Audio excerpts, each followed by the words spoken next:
À travers le continent africain vibrant, les bouillons cubes sont devenus un incontournable du garde-manger, appréciés pour leur capacité à transformer des plats ordinaires en sensations savoureuses. Ces petits cubes, remplis de sel, d'épices et d'exhausteurs de goût, offrent un raccourci pratique pour des repas délicieux.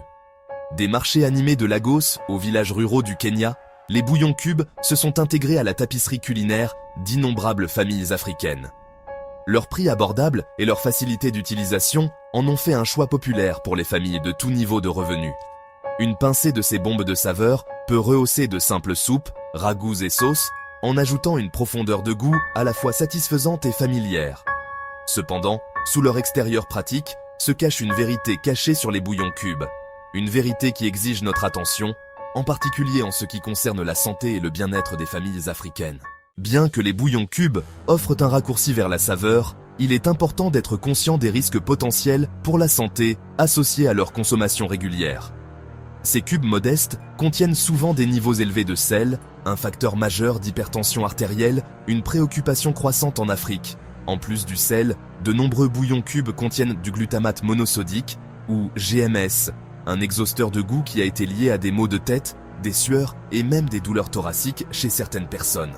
De plus, certaines marques peuvent utiliser des huiles hydrogénées, une source de gras trans malsains, qui peuvent augmenter le taux de mauvais cholestérol et accroître le risque de maladies cardiaques.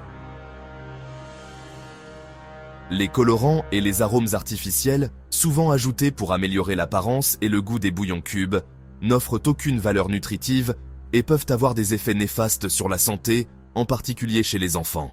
La teneur élevée en sel des bouillons cubes est un grave problème de santé, en particulier en Afrique, où les taux d'hypertension artérielle sont en hausse. Consommer trop de sel peut entraîner une rétention d'eau, ce qui exerce une pression supplémentaire sur le cœur et les reins.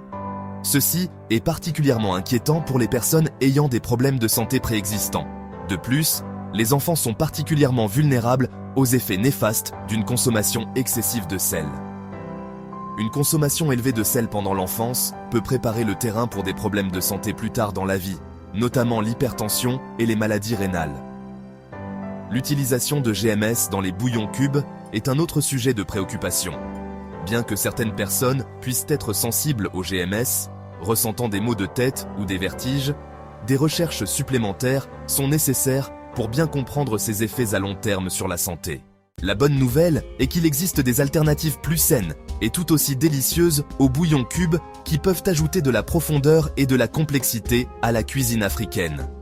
L'utilisation d'ingrédients naturels comme les herbes fraîches, les épices et les légumes permet de créer des bouillons et des sauces savoureux sans ajout de sel, de GMS et d'ingrédients artificiels.